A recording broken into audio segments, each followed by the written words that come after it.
Today we were finishing up with our Easter message, and how many of you guys love Easter? You love Easter, you love candy, you love all that stuff, the bunny, that kind of stuff. Some of you guys don't care as much. How many of you don't like chocolate bunnies? You don't like them?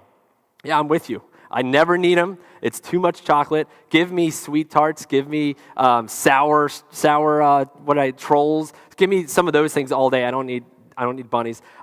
We do Easter egg hunts. We actually just did one this past Friday with downtown Sykesville, which was a lot of fun. If you saw pictures of that, I was in the squirrel costume because no one else was willing to do it, and I couldn't get anyone else to do it. And it was hot and stinky in that costume.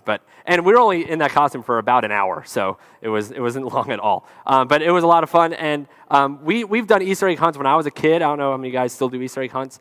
We actually did them until we were adults because my uncle would hide cash money for Easter, and I don't care how old you get, I will look for cash money, okay?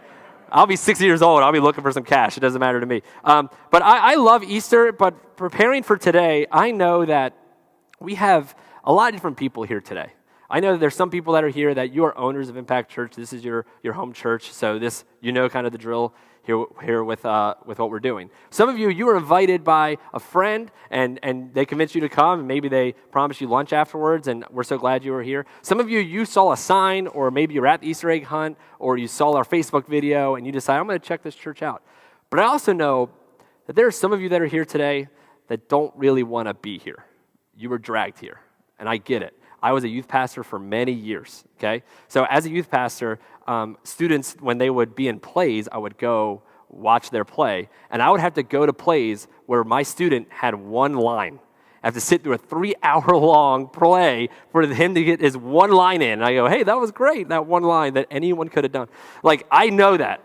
So I know there's some of you here that you don't really want to be here. Here's the good news for you. We will be out here by 11:30 no matter what, okay? And we're going to do what we can to make sure that you have a great Easter. But for anyone that's here, my hope today is, if you're here and you don't really want to be here, my hope is that you leave and you at least think, hey, that wasn't a complete waste of my time. But if you're here, and I believe there's a lot of people that are here this way, that you're looking for something. You're looking for some kind of hope. You're looking for something in your life. You're looking for some kind of purpose. So that's why you decided, you know what, it's Easter. I'm going to try this out and I'm going to go.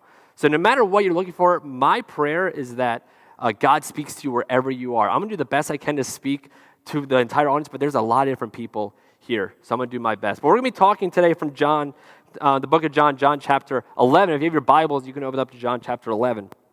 We'll be talking from John chapter 11, starting at verse 1. Again, we've been talking about some of these I am statements. And today, when we read the story, we're going to find 3 characters in this story that I think fits a lot of us. 3 characters that have different struggles in this story that I think a lot of us in this room have the same struggles. So John chapter 11, verse 1. If you have your Bibles, your Bible apps will also be up on the screen as well. Starting in verse 1.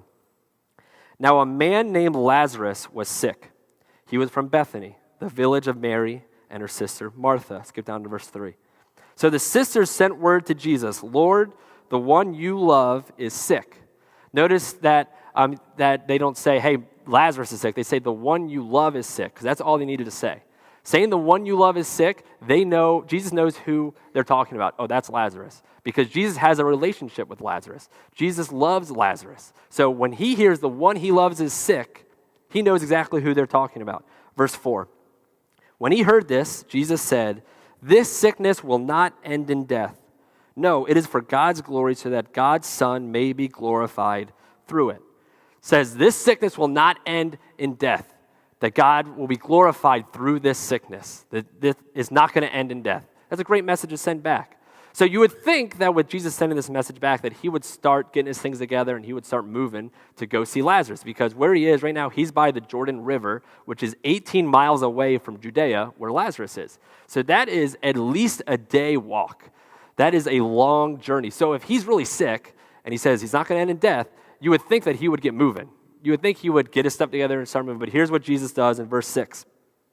Yet when he heard that Lazarus was sick, he stayed where he was for 2 more days. Hey, this sickness will not end in death. And then he hangs out for 2 days? Shouldn't you get moving? Because this person that you love is sick. You have a long journey ahead of you, and you just decide to stay there for 2 more days? I mean, Mary and Martha, they believed in Jesus so much, they sent word to him because they believed that if Jesus found out and Jesus showed up, that he would heal Lazarus. They had strong belief. I can only imagine when the messenger gets back. The messenger gets back and Mary and Martha go, hey, so did you give the message? Yeah, I told him. Okay, what did he say? He said that it's not going to end in death. The sickness will not end in death, that God will be glorified through this. Okay, then where is he? He went to go get food. He went to the mall. I don't know. He was hanging out. He stayed for 2 more days. Then in verse 7, then he said to the disciples, let us go back to Judea. So 2 days go by. He's like, all right, let's get moving. Let's go back to Judea. Now the disciples know what happened in Judea. The disciples don't really want to go back because the last time they were all in Judea, they tried to kill Jesus. The people in Judea tried to stone Jesus and kill him. So the disciples are like, hey, do you remember what happened last time we were in Judea? Are you sure you want to go back? Because last time we were there, it didn't go so great. Are you sure you want to do this? And listen to how Jesus responds. Skip it down to verse 11. Our friend Lazarus has fallen asleep, but I am going there to wake him up. Jesus a lot of times would tell stories or metaphors, and here he's given another one, and he's kind of giving a little hint of what's going to happen next. So the disciples, they're really right on top of this. Here's what they respond with that. The disciples say, Lord, if he's asleep, he'll get better. We don't have to go. I mean, he's just sleeping. Everything will be fine. So Jesus speaks plainly. He's like, all right, I'll just let you know what's happening in verse 14. So he says plainly, Lazarus is dead. Wow, Jesus. Okay, calm down. And for your sake, I am glad I was not there, so that you may believe, but let us go to him. And here, right after this, enters the first character in our story that I think a lot of us can connect to.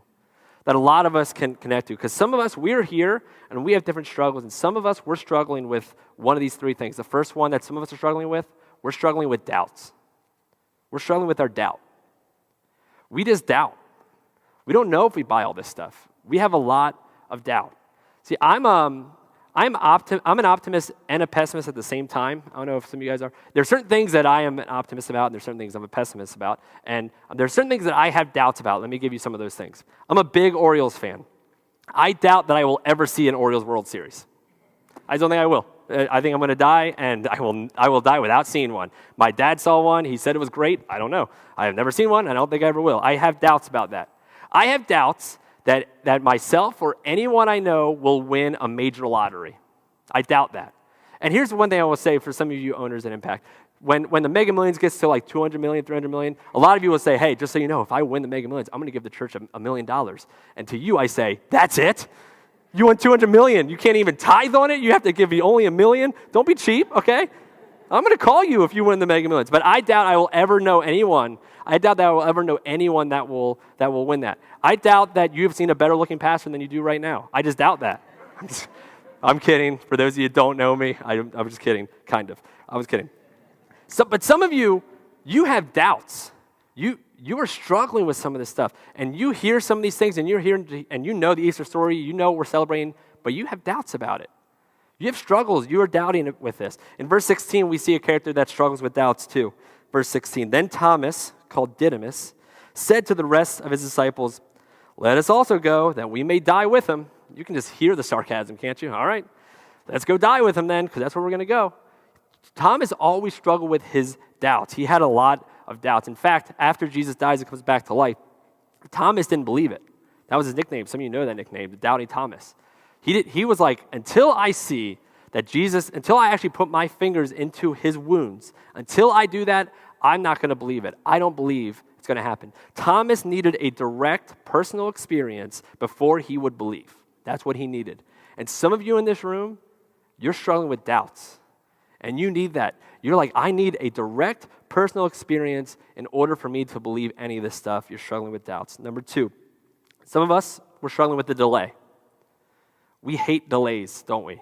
We hate delays. My wife and I, we got into a couple little fights at the beginning of our marriage because I like to be really early to things. And she didn't care about being on time to things, let alone early. So we'd have to fight on that. And there were times where, and I will say she was gracious with me on this, when it comes to the movies, it's not as much now. This is back 8 years ago when we first got married. Back in the day, when you went to the movies, you actually had to get there early to get a seat. Now we have assigned seats, which is the best thing ever. But you had to get there early to get a seat. If we were not there a half hour before the movie started, I thought we were late. I wanted to be there extra early. I wanted to get any seat I wanted, and then I wanted to have plenty of time to get my popcorn and all that stuff. Erica was like, why do we have to get here before anyone else? They're not even showing the intro things. But I hate to be delayed, and a lot of us hate to be delayed. We hate the delay. And here's our next character in the story who also is upset about the delay. Verse 17. On his arrival, Jesus found that Lazarus had already been in the tomb for 4 days. Remember that. 4 days he's been in the tomb. Bethany was less than 2 miles from Jerusalem, and many Jews had come to Martha and Mary to comfort them in the loss of their brother. When Martha heard that Jesus was coming, she went out to meet him. But Mary stayed at home. Mary, she didn't come. Now this isn't Mary as in Jesus' mom Mary. This is a different Mary. This is Mary Magdalene. Mary said, I'm not coming out. No, we sent word days ago, and he stayed. I'm not coming. Jesus was delayed. See, back then in their culture, they believed that a spirit would hover around the body for 3 days. That's what they believed. So at 4 days, which he was 4 days late, it's over. There's no chance of him coming back. There's no chance of it. So 4 days late, Mary goes, I'm not coming out. And Mary had a strong faith. In fact, there's a story where Mary and Martha are hanging out, and Jesus comes over, and Martha's getting the dinner ready, and Mary takes her prized perfume and pours it on Jesus' feet and washes Jesus' feet with her hair. That's how much faith Mary had.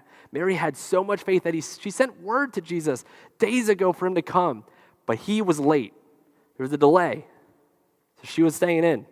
She was struggling with her delay. Some of you, you're struggling with the delay. You've been praying to God for something that he hasn't answered you yet. Maybe you've been praying for that spouse. You've been looking for that spouse. Everyone else around you is getting married, and you desperately want a spouse. And you keep praying and praying, and everyone around you keeps getting married, but yet you're single, and you don't know what to do. Maybe you've been praying for kids. And years of praying, you've been praying for kids, and all your friends were having 2, 3, 4 kids. They're complaining about their kids. You just desperately want one, and you're struggling with the delay. Maybe for some of you, you're struggling with a family member that you've just been praying that he will come back or she will come back into the right path, that they've gone down a direction that you don't want them to, and you've done everything you can for them, and you just keep praying and praying and praying. There's a delay. Like, God, where are you? Maybe you've been praying for that promotion at work or that new job, and you've just been struggling at the job you are at right now. You've been praying over and over and over, God, where are you? But there's a delay. Some of us in this room, we're struggling with the delay. And number 3, some of us, we're struggling with discouragement. We're just so discouraged. And it's hard to come here on Easter because you're so discouraged in life. So here in the story, Jesus comes, he's 4 days late. Mary stays inside, but Martha comes out, and here's what Martha says in verse 21. Lord, Martha said to Jesus, if you had been here, my brother would not have died. Lord, where were you? We sent word for you 4 days ago. Where were you? If you were here, I believe that you would have healed him, but you're too late. Where were you? You ever feel that way? God, where are you? I prayed for healing. I prayed for my loved one to be healed. I prayed over and over and over, yet my loved one still passed away. Where are you? Where are you? I've been praying for my child to come back. They're down a path that I never wanted to go down, and they are stuck in some kind of an addiction. I've been praying over and over and over, yet it gets worse and worse and worse. Where are you? God, I'm struggling with anxiety, and I keep praying for you to help me, but yet everything I try gets worse and worse and worse. Where are you? Where were you? Martha says, where were you? But yet she holds on to the little bit of faith that she still has left in verse 22. It says, but I know that even now, God will give you whatever you ask. I know that even now, some of us, that's what we need, an even now moment where we say, you know what? I'm pouring this out to you, and I'm upset, and I'm struggling with all this stuff, but I know that even now, you can do something about this, and you hold on to that little bit of faith you have in the midst of all your discouragement. Verse 23, Jesus said to her, your brother will rise again. Martha answered, I know he'll rise again in the resurrection at the last day. I know. I'm going to see him again one day. I know. I get it. I know. He's in a better place. I get it, Jesus. I get it. But Jesus corrects her. He says, no, you don't understand. Jesus said to her, I am the resurrection and the life. There's our I am statement. He who believes in me will live, even though he dies. And whoever lives and believes in me will never die. Do you believe this? So no. You don't understand. Not someday. You're looking at the resurrection. I am the resurrection and the life. Do you believe this? This is a crucial question. Do you believe this? Continuing on, the story ends in verse 38. Jesus, once more deeply moved, came to the tomb. It was a cave with a stone laid across the entrance. "Take away the stone," he said. "But Lord," said Martha, the sister of the dead man, "by this time there is a bad odor, for he has been in there for 4 days." See how she reminds him of that? Hey, remember, I sent word to you 4 days ago. He's been in there for 4 days. It probably really smells in there because you weren't here in time in order to do something about this. I don't want to move the tomb away. 4 days. Verse 40, then Jesus said, "Did I not tell you that if you believe, you will see the glory of God?" So they take away the stone. Then Jesus looked up and said, "Father, I thank you that you have heard me. I knew that you always hear me, but I said this for the benefit of the people standing here, that they may believe that you sent me." When he had said this, Jesus called in a loud voice, "Lazarus, come out." The dead man came out, his hands and feet wrapped with strips of linen and a cloth around his face. See, when the resurrection is around, dead things don't stay dead. When the resurrection is around, dead things don't stay that way. Some of you are struggling with your delay. You're struggling with your doubts. You're struggling with your discouragement. What you need to know is that he is the resurrection and the life. And the resurrection brings back things that are dead and makes them alive again. The resurrection takes old things and makes them new again. And the resurrection takes what is broken and fixes it. He is the resurrection and the life. This I am statement, 8 chapters later, becomes crystal clear. Because 8 chapters from now, Jesus goes and he is found guilty of a crime he did not commit. He's found guilty, and he is taken and he is beaten, he's spit on, he's humiliated. He's given this cross that is meant to kill the worst thieves possible. He has to drag this cross up on a hill, and on that cross, he is nailed. And on that cross, he dies. And he takes our sins, your sins and my sins, and he puts that weight on his shoulder. And when he dies for what we should have done. His death was our death. That was supposed to be for us, but he took it up on a cross. And then 3 days later, he proved that he is the resurrection and he is the life by coming back to life, because dead things don't stay dead when Jesus is around. He is the resurrection and the life. Because of that, the resurrection proves that you have hope. The resurrection proves that you have hope in life, because he is the resurrection and the life. So I don't know what you're struggling with today. Maybe you just have so many doubts about all this stuff, and you're struggling with it. You don't know what to do with those doubts. Maybe you're just so discouraged with your current life circumstances. Maybe you've been praying for God to do something, and he keeps delaying it. You're like, where are you, God? I don't know what it is. But no matter where you are, I get it, because I've struggled with all those things. In fact, when I was in high school, I grew up in a Christian home, and around high school time is when I really started to try to think about my faith, high school and college time, and I was really starting to just look at my faith and look at what I believed, and I came to the conclusion that I only believed what I believed because my parents believed it. That if they didn't believe it, I wouldn't believe it. If they were atheists, I'd be an atheist. If they were Muslim, I'd be Muslim. It was based solely on them, and I thought, that's a really dumb reason to believe something. Like, what if they're wrong? Now I'm stuck in this forever. So I started struggling, and I started having major doubts. I doubted whether there was a God. I doubted whether if there is a God, if Jesus actually came and died and came back to life. I struggled and doubted with all this stuff. And over time, I kept searching for answers, and I haven't stopped. I haven't stopped searching. For some of you, if you're struggling with that, don't feel bad about it. You're in the perfect place to struggle with those things. The resurrection gives you hope. But the main question that we have to ask, and the question we're going to close with, is the same question Jesus asked. Do you believe? That's really the question. Do you believe? Do you believe that he actually is the resurrection? Do you believe that he actually came back to life 3 days later? I don't mean just because you're here and it's a tradition and you just whatever. I mean, do you actually believe that in history, Jesus died and 3 days later he came back to life. Because if you don't, this is a waste of time. If Jesus did not come back to life, we're all wasting our time. Because he wasn't anything special. He was a good prophet. Do you believe that he is the resurrection and the life? I do. I believe he actually came back. And I don't know, I know we have so many questions on this, and I'm going to tell you why I believe it, and I'm hoping that this might help some of you, but I'll tell you why I believe it, and then the worship team's going to play a closing song, and we'll let you guys out of here. But here's why I believe that Jesus actually died and actually rose again. In the Bible, we look at the Bible as one big book, but it's actually a bunch of small books that are written by real people that really lived back then. The Gospels, Matthew, Mark, Luke, and John, those are the books that talk about Jesus' life. They were written by people that hung around with Jesus. They were written by people that spent time with Jesus all the time. And the way that historical manuscripts are used and historical documents to determine whether they are valid or not, the way they are determined is by how long after the time period it was written and how many copies there are of it. Because the more copies, the better. Because there are more copies, it means that there was more validity to it and people copied it. The more amount of time that is written after a time period, the worse. You want it to be as close as possible to the actual events. People actually witnessed it and wrote it down.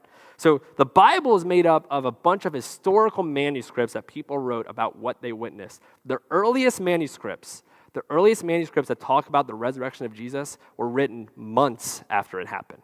Months after it happened. In fact, there were lists of people that had seen Jesus. It was written months after. So back then, if you looked at that list, you could have just gone and asked them.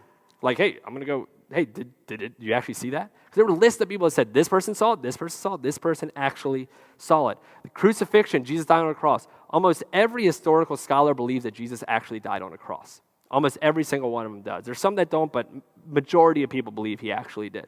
That he went up on a cross and he died. And the way that the crucifixion worked, the way that dying on a cross worked, you would drown to death. You actually wouldn't die from just all the beatings. You would drown. You would be up on a cross and you have to lift yourself up in order to breathe. But it was so painful to do that. It was a torture device is what it was. And eventually, if they got tired of waiting for you to drown to death, because sometimes it would take days, they would just break your legs so that way you can't lift yourself up and you eventually drown and die.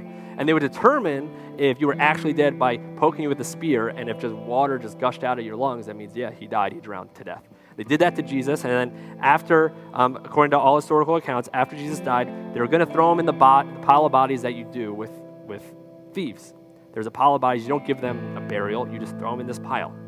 And they were about to do that with Jesus, and this guy named Joseph, not Jesus' stepdad Joseph, another rich Jewish person named Joseph, he says, hey, can I have the body? And I'm going to bury it in this tomb. Say, okay. And this is crucial.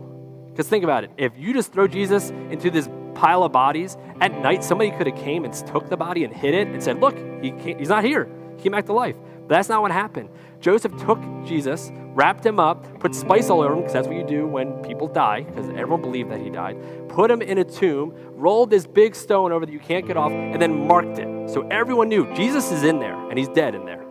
Everyone knew. Then 3 days later, according to historical manuscripts, according to Matthew, Mark, Luke, and John, who all witnessed it, were all there and all saw it, and all saw Jesus come back to life, they all believe that he actually died, and they all believe he actually came back to life. And anyways, if you were making this stuff up, you wouldn't do it the way they made it up.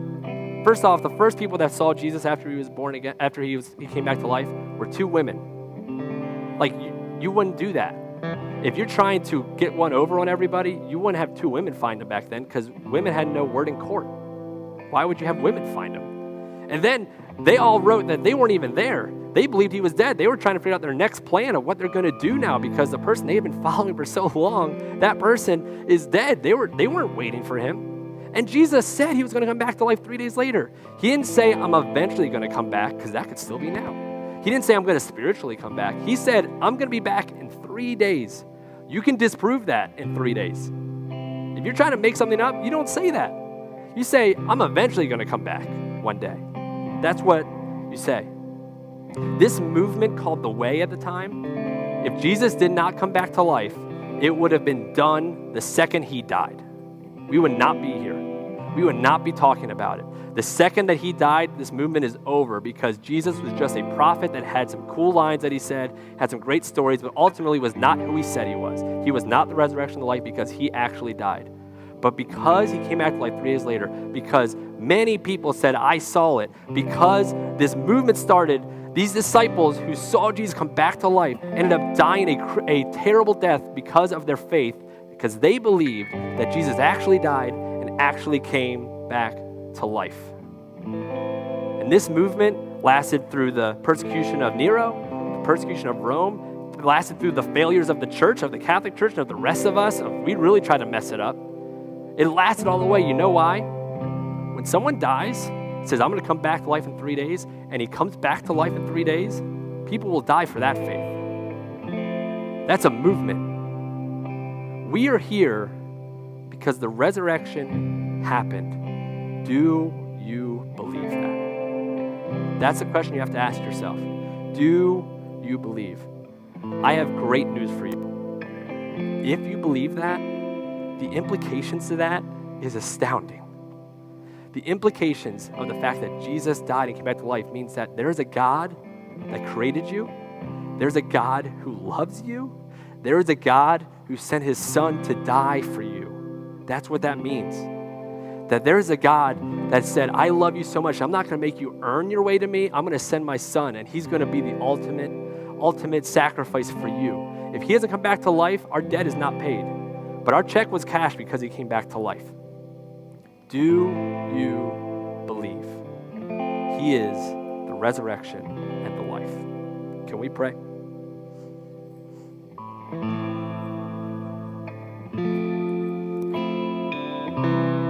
Dear God, thank you for the hope that you give us on this day, on Resurrection Day. God, we didn't deserve any of this. We don't deserve your love. We don't deserve for you to send your son to us. But yet you love us and care about each one of us so much, and no matter who we are, no matter where we've been, you sent your son for us. And 3 days later, there was proof that our sin is taken care of. That we don't have to earn our favor with you. All we have to do is say, yes, I believe he is the resurrection, the life. That I believe that he came, he died for me, for my sins. He came back to life 3 days later. That all we have to do is believe it. We can spend eternity with you. I know that there are people here that you have some of those struggles we've been talking about. And we asked that question, do you believe this? You said in your mind, I don't know. I think there's no better day than today on Easter for you to say, I believe. I believe actually came back to life. I don't know what that means for the rest of my life. I don't know what that means for my journey. I still have my doubts. I still have my delays. I still have my discouragement. But I believe that he saved me. His death is enough to cover me. So I want to ask, in a simple sign of faith, that if you're here today and you want to say publicly that, yes, I believe this, I just want to ask you to slip up a hand. That's all I'm going to ask. Slip up a hand. I see that hand. I see that hand. I see those hands. God, I pray for the people that lifted up their hands. I pray that wherever they are in their journey, wherever they are in their life, that you just speak to them. Some of the people that raise their hands, they maybe have raised their hands before. Some of them have never done that. Whether it's your first time or your 20th time, I just pray that you just pour out your love and your grace to all these people that raise their hands. To give them the courage to keep moving forward, to say, yes, I believe this. Even now, in spite of my delay, in spite of my doubts, in spite of all of my life circumstances, my discouragement, even now, I believe that you are the resurrection and the life. Thank you for the hope that we have in you. praise you. We give you this Easter Sunday. Thank you for dying for us. In your Son's name, amen. Before we sing this closing song, I want to encourage you, if that was you, lift up a hand and said, yeah, that's me. I want you to tell somebody. Tell somebody. You don't have to tell me. Tell a family member, tell a spouse, tell somebody that, yeah, something spoke to me and I believe. Tell somebody about it. Because this is not something you want to keep silent. This is not the end of a journey. This is just the beginning of your journey. This is just a starting point for you. This is not the end. So as we sing this closing song, remind yourself, I do believe. I believe. As we sing this song that we've been singing a lot throughout this series, it's an old hymn that we love. Take this time to sing to the God who is the resurrection and the life. The God that died for you and the God that proved he loved you by coming back to life. Let's sing. Let's stand and sing together.